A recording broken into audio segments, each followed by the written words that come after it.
We live in spaces that we rarely fully understand. For most of us, the city is taken for granted.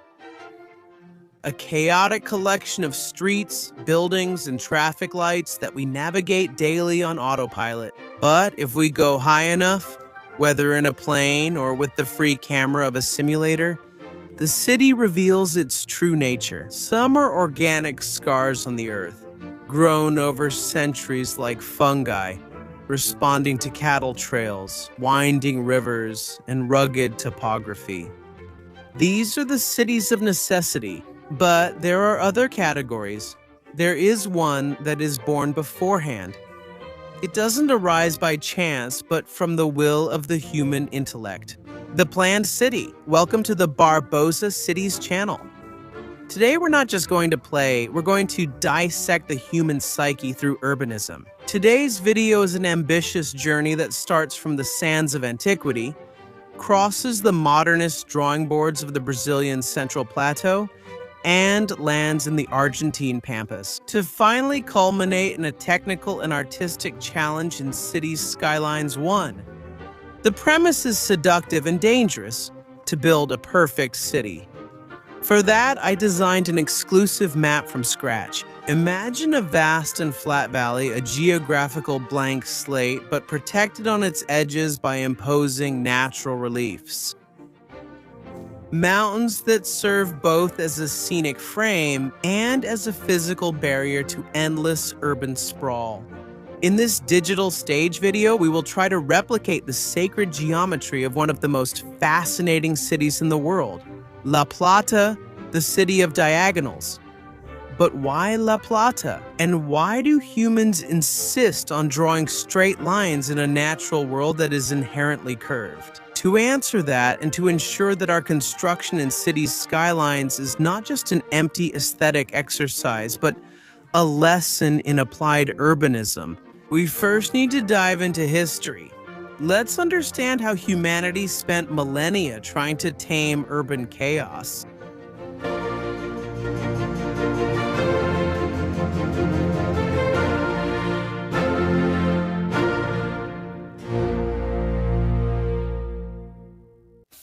Well, to design a capital, I really wanted to favor a flat terrain. But I didn't want extremely flat maps, like the ones we already have on Steam without any detail. So around this map, I created elevations. I worked on creating mountains, all by hand, with a lot of patience and care, until the entire surroundings of the map were surrounded by natural landscapes that weren't flat, to create a contrast with the design of our pilot plan. Besides the mountains, I made a point of drawing some rivers. So these rivers trace their routes along the edges of the map as well. Some of them flow into lakes, others follow their winding path, even forming small islands within the river itself, to create a more diverse landscape. After shaping all the terrain, it was time to add the details, of course, the vegetation. So I started placing different types of trees, about 3 or 4 kinds, to create a pattern of flora and not make a mess with too many different trees, because that, above all, also makes the game processing heavier. So I chose the prettiest ones and the ones I thought would go well together, creating a beautiful temperate climate setting. This part was a lot of work, but in the end, the final result turned out really cool. The history of urban planning is not linear. It's a pendulum that swings between rigid order and organic growth, between military defense and civic celebration. Since the beginning, the organization of space has been a tool of power, sanitation, and cosmology. Long before Rome built its first aqueduct, the Indus Valley civilization, around 2,600 years before Christ, already showed an urban sophistication that challenges our modern arrogance. Cities like Harappa and Mohenjo-daro did not grow randomly, they were planned. Excavations reveal streets perfectly aligned with the cardinal points.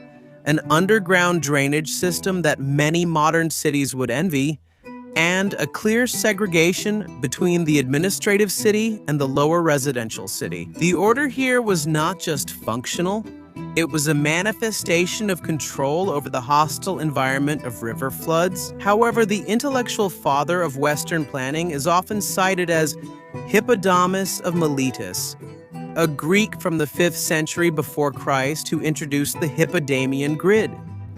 Hippodamus did not invent the straight line, but he politicized it. For him, the orthogonal layout, streets crossing at 90-degree angles, was not just practical for the distribution of plots. It was the physical expression of democracy and Greek isonomia. In a perfect grid, theoretically, no citizen has a privileged position due to geography. Mathematical order imposes spatial equality. Cities like Miletus and Priene were rebuilt under these principles, turning the mountainside into stepped chessboards. It's time to lay out the highways, the entrances on this map. We're going to have 4 road entrances, all coming from a different corner of the map and culminating at the same point, which is this flat central terrain. We're going to have entrances at the 4 corners of this square where we'll draw our master plan, and in addition, also inspired by Belo Horizonte, which has the Contorno Avenue, a road that, as the name suggests, goes around the entire original master plan. I also created our own Contorno highways. So at these 4 highway entrances, we're going to have another highway connecting them and forming a large square. Although I rounded the corners of that square, this highway will serve to drain the traffic. For example, someone who enters here and wants to access the city here won't need to cross the entire city center. He can go around quickly and efficiently using this highway. In this project, the highways are on the outskirts, and they won't be part of our city center, where the priority will be pedestrians. And you can do everything on foot. You have everything right there, at least within 500 meters or a 5-minute walk. Let's try to do that, right? With commerce, leisure, infrastructure, public transportation. Anyway, we're going to work on all of this in a very well thought out and planned way throughout the episodes. The Romans, pragmatic and militaristic, adopted the Greek grid and turned it into a colonization machine. Wherever the legions marched, the camp followed the same rigid pattern, a square or a rectangle cut by 2 main axes, the Cardo, north to south, and the Decumanus, east to west. At the intersection, the Forum. At the ends, the fortified gates. Cities like Florence, Turin, or even the center of London were born from this military matrix. The Roman grid wasn't about democracy. It was about imposing imperial order over the barbarism of nature. With the collapse of Roman central power, the infrastructure that kept the great cities open fell apart. Europe plunged into a period of political fragmentation and constant insecurity.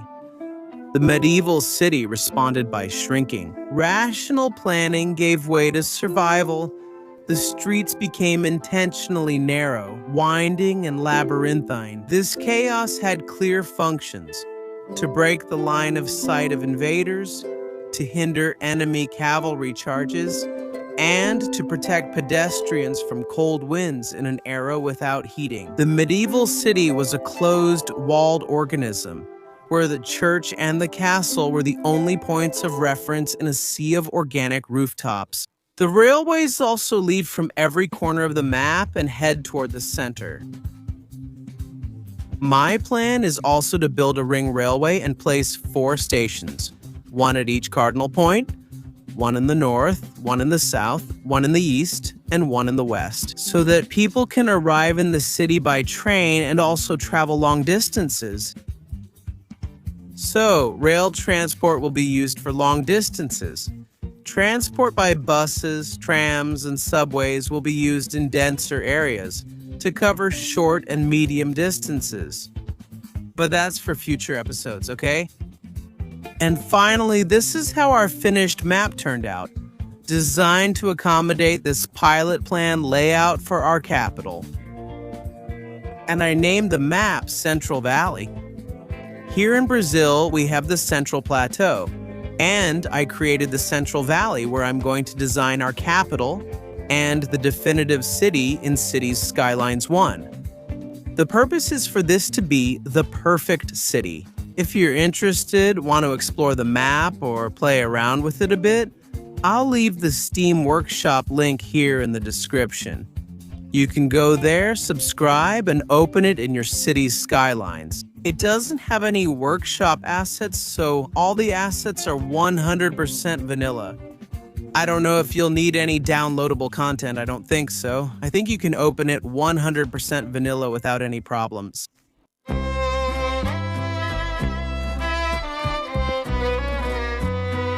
The Renaissance, on the other hand, brought the rediscovery of classical texts and geometry. Architects like Filarete dreamed of Sforzinda, an ideal city in the shape of an 8-pointed star.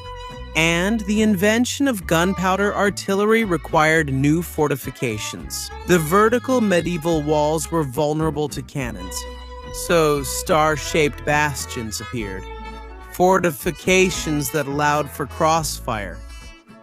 Cities like Palma Nova in Italy are crystallizations of this monument, perfect geometric beauty serving the war machine.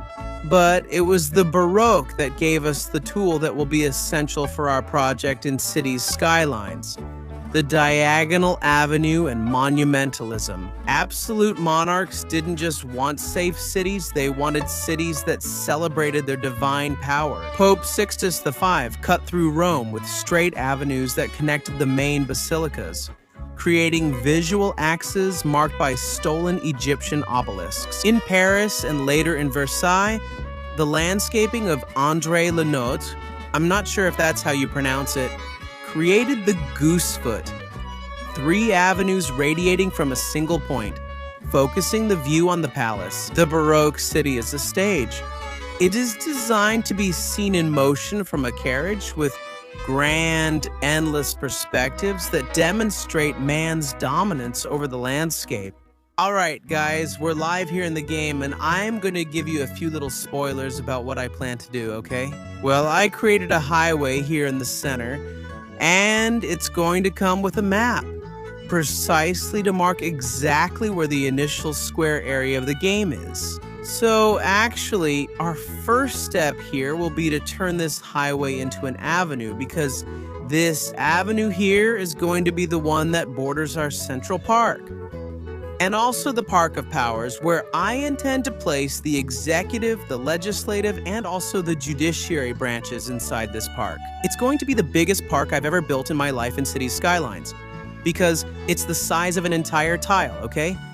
And the city will develop around this park. With the connections of these highways, right? The 4 corners of the square are road connections, and they will meet here underneath the park to make routes and shortcuts easier. And we'll also have 4 more avenues coming out from here. 1 avenue coming out here, another here, another here, and another here, forming a plus sign. It will look more or less like this. Here we'll have a super block, down here another super block. Anyway, here we'll have another one, here another, and here another. Around the park, there will be 12 super blocks, and I will standardize the street layout and the design. The hippopotamus grid in this super block in the next episode with you, where we'll have the model super block, which we will replicate here around the park in a symmetrical and perfect way with streets and also promenades. The idea is to encourage density and have everything you need just a few meters away or a short walk from you. So don't miss the next episode, where you'll see the entire logic behind the construction and street layout. This first circle around the park will be a circle of super blocks. It will be our central zone. Then I'll make another circle surrounding this one on the outside, where we'll have even more super blocks, which we'll use as medium density. And right next to the Contorno Highway, we'll have the suburbs. The idea is to use our entire Central Valley, because in reality, this is almost a valley. There are mountains all around, and here it's extremely flat.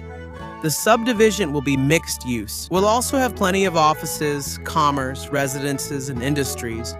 But the industries will be more zoned, so we don't end up with a bunch of factories in the middle of the city, lowering the citizens' quality of life. I intend to position them near the city entrances here at the Four Corners to also make logistics and distribution easier. By the way, this intersection you're seeing here was made by hand because it's a curved situation, right? It's an access here from a highway that curves while the other one stays straight, so I had to make it really customized with several access ramps. The highways have 4 lanes. 2 go out, and of those 2, the ones on the left go straight on the highway. The ones on the right split even more. 1 lane goes left, the other goes right. The one on the right will give access to the city, and the one on the left will leave the city through here. It ended up very symmetrical. Managing all those levels was a lot of work, right? We have a tunnel level, we have a normal ground level, we have a lowered ground level, and an elevated level. And a second elevated level, even higher to accommodate everything perfectly. It turned out this way, and it's replicated here in all 4 corners as well. Right? That's how the outskirts of our pilot plan look.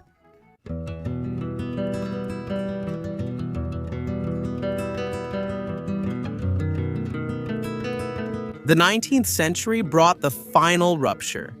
The Industrial Revolution attracted millions to cities that were not prepared. London, Paris, and New York became centers of cholera, tuberculosis, and misery. The organic medieval city became a deadly trap.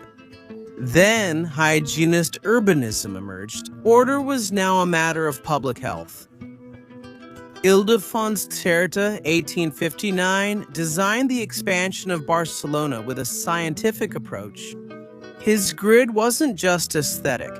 It calculated the volume of air each resident needed to breathe. He invented the block with cut corners, which are called shaft flans, to allow steam trams to make smooth turns and to increase visibility at intersections. An innovation that, ironically, would make car traffic easier a century later. I've been to Barcelona and filmed on those corners.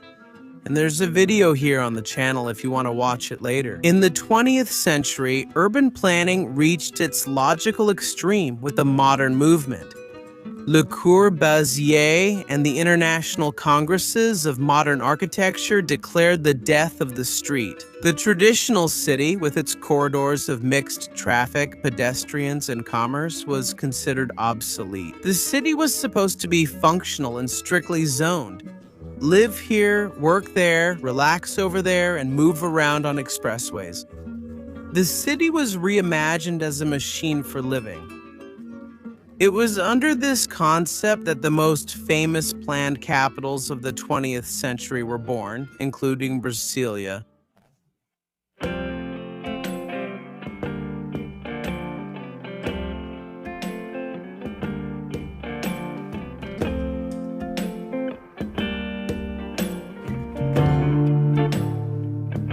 Well, that's it, guys. This first episode was for us to create the map and to learn a little bit about the history of city planning throughout human history. In the second episode, I'm going to draw street by street, avenue by avenue here with you, and we're going to explore the possibilities of urban planning for this capital that we're designing. We're also going to talk about current cities, the cities we have today as examples in the world that were designed from scratch. And we have many Brazilian examples, and try to take the best from each one of them and bring it here to our city. But as I said at the beginning of the video, the main reference will be La Plata, which I'm sure you've already seen aerial views of this city in some forum or social network.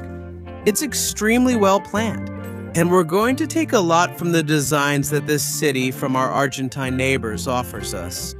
So that will also be left for future episodes. If you've made it this far, thank you very much. This video took quite a bit of work to make and to write, so I ask for your like and your subscription. If you haven't subscribed yet, you're very welcome to the Barboza Cities channel. Don't forget to comment on what you thought and what you expect from the next episodes as well. I'm really excited to bring them here for you. We're always together. A big hug and see you next time. See you.